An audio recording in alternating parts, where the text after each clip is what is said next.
coming in with a price from about $38,000 to $40,000. I think we would recommend that one over this Buick. Haven't driven the ATS 4-door, just the coupe with the turbo. And that Cadillac, I have to say, it feels like a significantly more special and significantly more sort of like love at first block type of drive. Whereas this Buick is definitely not like a love at first block. This is a car that's like, it's a grower. You become, you know, a lot fonder of it over time, but you know, that's kind of like makes it a hard deal to close. Like nobody, you know, very few people are willing to go and actually drive a car these days, test drive a car, and be stalked by a salesman. So once they do go drive it, you really have to make a good impression like right away in order to close the deal.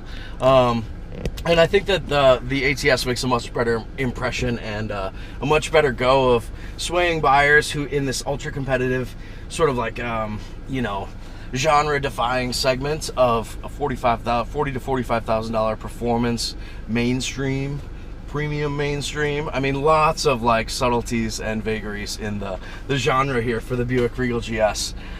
But I think if you were driving this car and coming from something that really didn't have that like fantastic sort of like rigid German tuning of of all of its performance traits, not its ride necessarily, it actually rides pretty well, but just like sort of a ruthlessly Germanic approach to how good it has to be at specific tasks, then I think you'll love the GS. And you know, as the week went on, I really warmed up to it as well.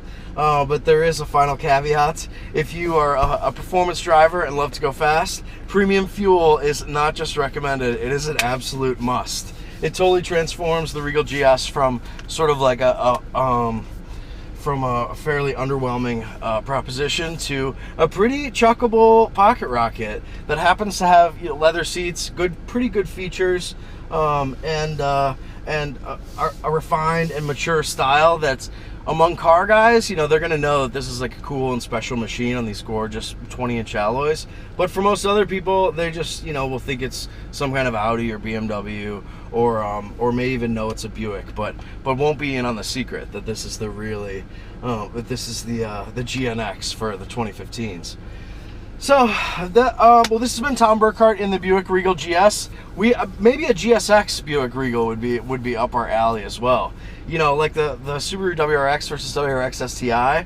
Obviously, the STI with that, you know, 100 more horsepower becomes a totally different proposition as well.